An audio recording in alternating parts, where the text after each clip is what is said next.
আসসালামু আলাইকুম। আপনারা সবাই কেমন আছেন? আশা করি ভালো আছেন। আমি আজকে তৈরি করে দেখাবো ঝটপট কিভাবে নাস্তা তৈরি করা যায়। এটা নাস্তা মানে এক ধরনের পিঠা বলতে পারেন। আর এই পিঠাটা খেতে কিন্তু অনেক মজার। সকালের ঝটপট নাস্তা হিসেবে এটা আপনারা খেতে পারেন।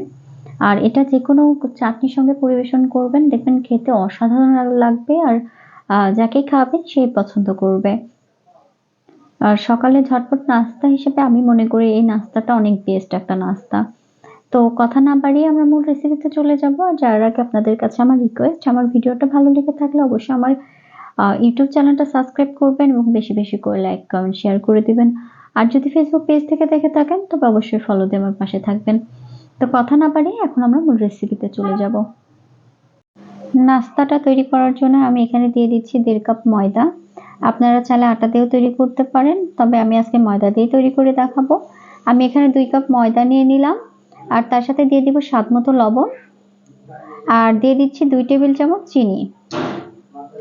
আমি এখানে 2 টেবিল চামচ চিনি দিয়ে দিলাম। এখন নরমাল একটা পানি দিয়ে আমি একটা পাতলা ব্যাটার তৈরি করে নিব। আমি অল্প অল্প করে পানি দিব আর পাতলা একটা ব্যাটার তৈরি করে নিব। তো আমি এখানে অল্প করে পানি দিয়ে একটা পাতলা ব্যাটার তৈরি করে নিচ্ছি। আমার ব্যাটারটা তৈরি করা হয়ে গিয়েছে, দেখতেই পাচ্ছেন। এখন আমি এখানে দিয়ে দিব ইনো। আমি এখানে ইনো দিয়ে দিচ্ছি হাফ, পুরাটা দিব না। 1.5 কাপ ময়দার জন্য আমি এখানে অর্ধেকটা ইনো দিয়ে দিচ্ছি। অর্ধেকটা ইনো দিয়ে দিলাম। এখন আমি এখানে সামান্য একটু পানি দিব, দিয়ে আবার খুব ভালোভাবে মিশিয়ে নিব। এখন আমি খুব ভালোভাবে মিশিয়ে দিচ্ছি। আপনারা সকালে অনেকেরই হাতে সময় থাকে না, তখন কিন্তু ঝটপট এই নাস্তাটা তৈরি করে নিতে পারেন। তৈরি করা খুব সহজ আর খুব অল্প সময়ে তৈরি হয়ে যায়। তো আমার ব্যাটারটা তৈরি হয়ে গিয়েছে, দেখতে পাচ্ছেন এর ঘনত্ব। এখন আমি এখানে একটা প্যান দিয়ে দিয়েছি আর প্যানটা খুব ভালোভাবে আমি গরম করে নিয়েছি।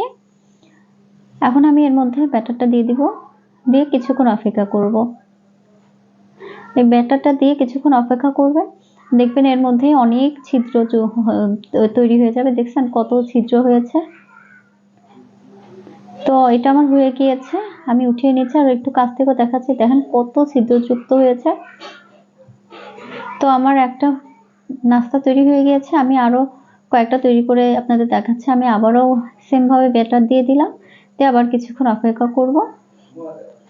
এটা তৈরি করতে কিন্তু খুব একটা বেশি সময় লাগে না, খুব অল্প সময়ে তৈরি হয়ে যায়। এটাও আমার তৈরি হয়ে গিয়েছে, দেখেন, দেখতেই পাচ্ছেন। আমি একটু কাছ থেকেও দেখাচ্ছি। তো সেম ভাবে আমি এখন সবগুলো পিঠে তৈরি করে নিব। আমি আবারও একটা দিয়ে দিলাম, এইটাও আমার হয়ে গিয়েছে। এন্ড সেম ভাবে সবগুলো তৈরি করে তারপরে পরিবেশন করে আমি আপনাদের দেখাচ্ছি কেমন হয়েছে। এই যে আমি সবগুলো পিঠে তৈরি করে নিয়েছি আর দেখেন কতটা সুন্দর হয়েছে আর কতটা জালিযুক্ত হয়েছে। আমি এখানে ঝোলা গুড় দিয়ে পরিবেশন করেছি। আপনারা চাইলে এখানে মধু দিয়ে বা যে কোনো চাটনি দিয়ে পরিবেশন করতে পারেন। তো আমি এখানে গুড় দিয়ে পরিবেশন করেছি আর খেতে কিন্তু অসাধারণ। সকালে ঝটপট নাস্তা হিসাবে আপনারা এই নাস্তাটা তৈরি করতে পারেন, কারণ প্রতিদিন একঘেয়েমি রুটি খেতে ভালো লাগে না। আপনারা যদি এইভাবে মানে নাস্তাটা তৈরি করেন, দেখবেন সবাই অনেক পছন্দ করবে আর খুব অল্প সময়ে তৈরি করে নিতে পারবেন। তো একটা পিঠা আমি আপনাদের কাছ থেকেও দেখাচ্ছি, দেখেন কতটা জালিদার হয়েছে, কতটা ছিদ্রযুক্ত হয়েছে, দেখেছেন। আর এই পিঠাটা যে এতটাই সফট আর মানে নরম তুলতুলে হয় তা বলার মতো না, খেতে কিন্তু অনেক মজা লাগে।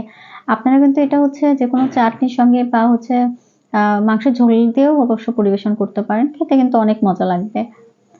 ঝটপট নাস্তা হিসাবে কিন্তু এটা একদম বেস্ট বলতে পারি। দেখছেন কতটা সুন্দর হয়েছে, খেতে কিন্তু অসাধারণ।